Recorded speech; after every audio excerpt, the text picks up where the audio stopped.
Today, Anne Zwart, one of our volunteers from Dress for Success, who is part of our styling team, joins me to talk about what she does within Dress for Success Christchurch. Thank you for joining me today, Anne.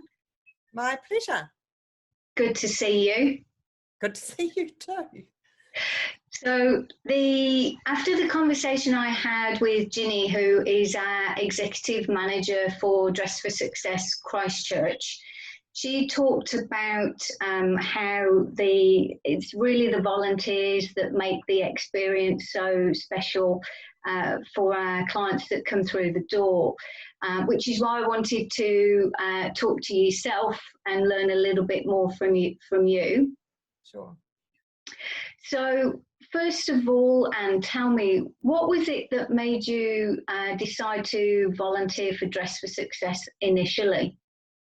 Well, I'd heard about Dress for Success and excuse me, and heard what a fantastic organisation it was. And in my mind, I had that it was about dressing women for interviews, which of course is what it's about. But I bumped into Sarah Fallers, who now is a woman that I volunteer with and style with, and she explained to me that it's so much more than that. And she got me really excited about women, empowering women, and so that's what led me to see if I could volunteer. Awesome, that's great. Great to hear when somebody else sees it as so much more, and you learn that before you've even got involved in the process. Yeah, that's brilliant. That's brilliant.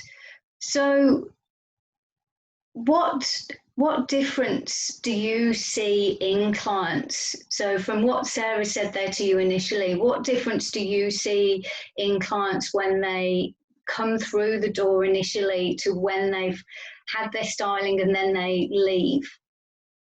The difference is massive. I would say that probably 99% of the women who come in, clearly it can't be 100% because people bring all sorts of things through that door with them.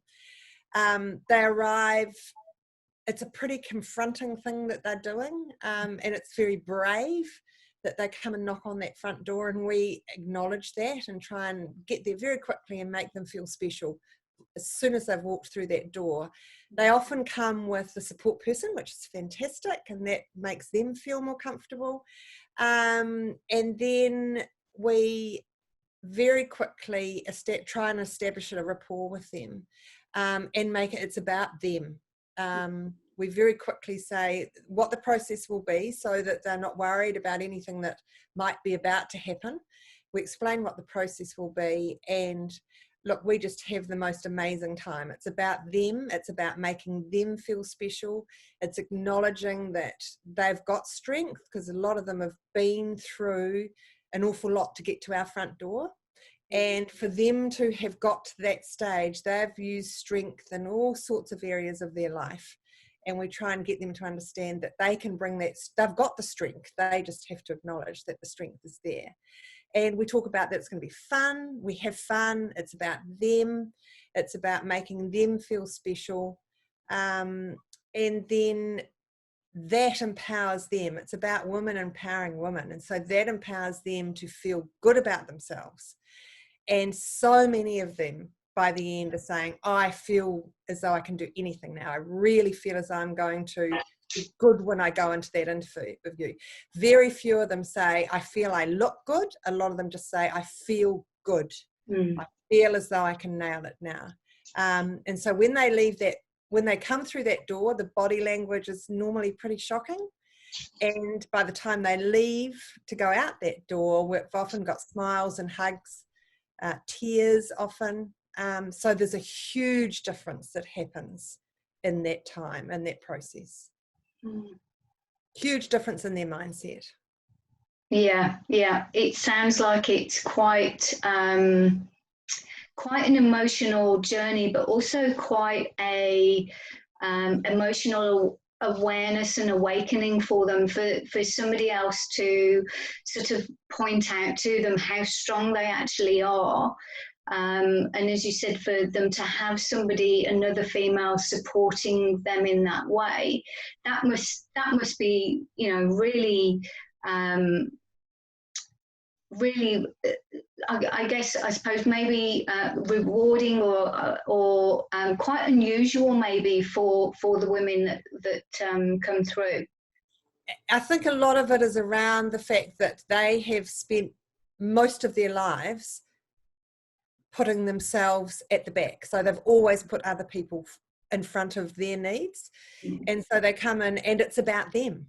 The whole hour is just for them. And that in itself is and we're very cognizant. Yes, we're dressing women for interviews, but they understand as part of this process that everything in that shop is has been donated by other women to help them.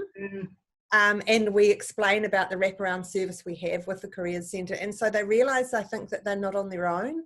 There are people around them who want to help them. And a lot of these people they don't even know, but they're out there in the community. And so that empowers them too. They feel very special by that. They're often blown away when they realise everything is donated. Because, of course, we have to explain that we're not a shop. And so if something doesn't fit them, we can't go and get another size. And that we're only as good as the stock we have at the time.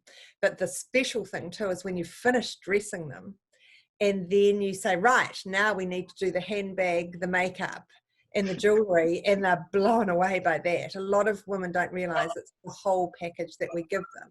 We're also really cognizant that we're dressing women for interviews. However, a lot of women come in and they really don't have any clothes. They've probably lived in a pair of trackies and a top for a very long time. So we try to be practical about what we give them. So yes, it's interview clothing, but we also try and give them clothing for life as well. And when we explain to them that when they get the job, they come back to us for a second dressing, that blows them away. But also we try and build on what we've given them, so that they end up with a little bit of a wardrobe to take them to various occasions. And often as part of the interview, women will say, oh, this is amazing. Like, I've got Granny's 80th next week and I was going to have to wear my trackies, or I've got a wedding to go to, or I've got a 60th birthday or a 30th birthday, or something special in their lives. Yeah. That's really good. It's really good. So the in respect of the actual styling process, you've outlined there that there's quite a journey in that short space of time, because it's the realization for ladies who perhaps aren't used to certainly putting themselves first.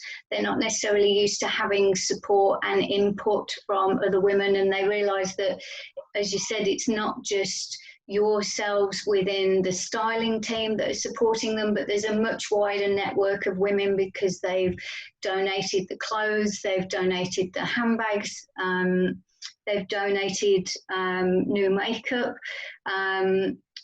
So what do you think, is there anything else that you'd say that's what makes the styling process so special, in addition to what you've already outlined there? I think what, in the end, a lot of women talk about that makes it really special is that they have an hour for them, just them. They're not trying to decide whether if they chose that particular item, then that would mean the children couldn't have dinner that night, or they couldn't put petrol in the car or get a bus fare. So I think the special thing is that it's all for them, and it's what they want, it's how they feel. And so that we're constantly trying to have this positive mindset for them, and being proactive and looking forward for them and being positive. But I think it's about someone spending an hour with them. And often we get comments about that. Often women say, I've never had this before. Oh, I might have bought that, but I gave it to my daughter. Yeah, so that's a very positive. An hour just for them is a luxury for most of these women. Mm. Yeah. Having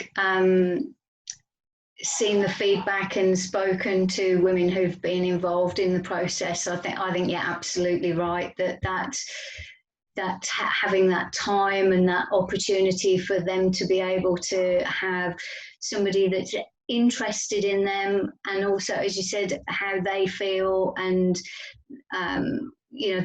that in itself is such a rewarding and useful time for the ladies that come through the door. I think you made some really valid points there. So you said in respect of the mindset, how do you think the process enables women to get themselves into the mindset to be ready to go into work? Well, I think the process starts with how they feel about themselves. And if we can, in an hour, get them to feel good about themselves based around how it's, yes, they look good, they always look good, but they've got to feel good, and that's the most important thing. So it's sort of one leads to the other. It's a layering effect. And suddenly they see that they look good and they feel good.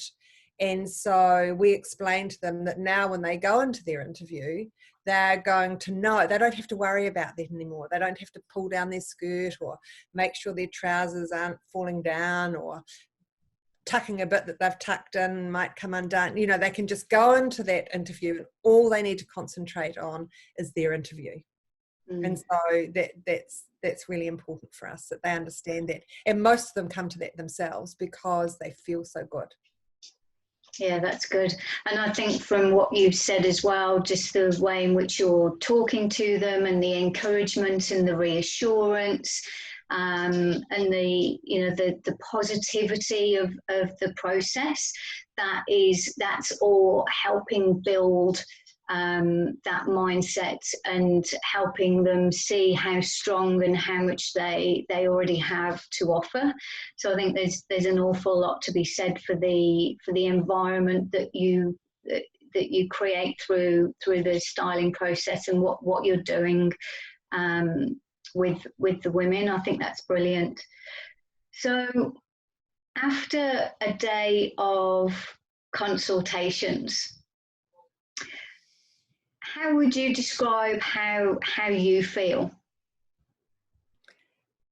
I would say without a doubt, we all leave euphoric, actually. We all leave on, and you will have heard us leave, we leave on an absolute high. We've had a ball. We've seen that.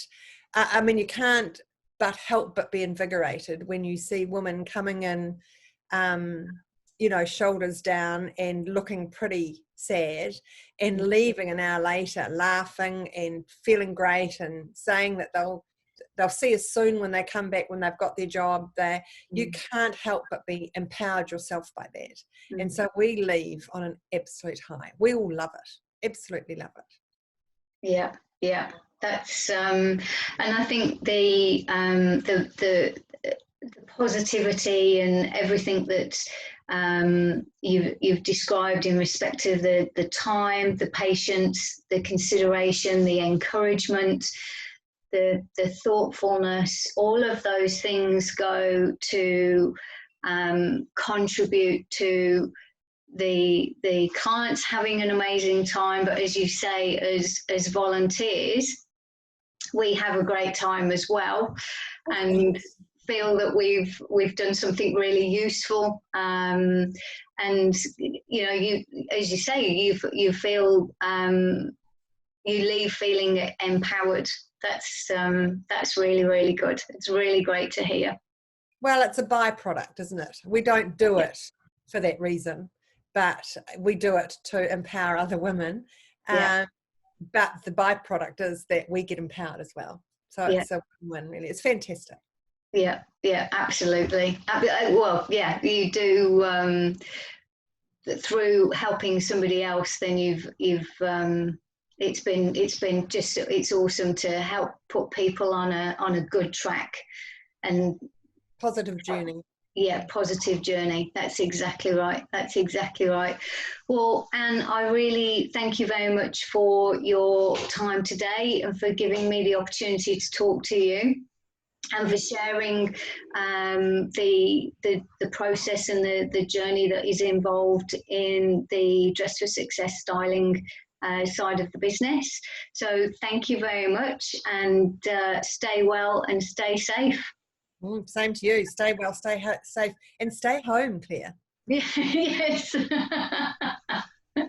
I am. Thank you very much, Anne. Thank you. Okay. See you. Bye.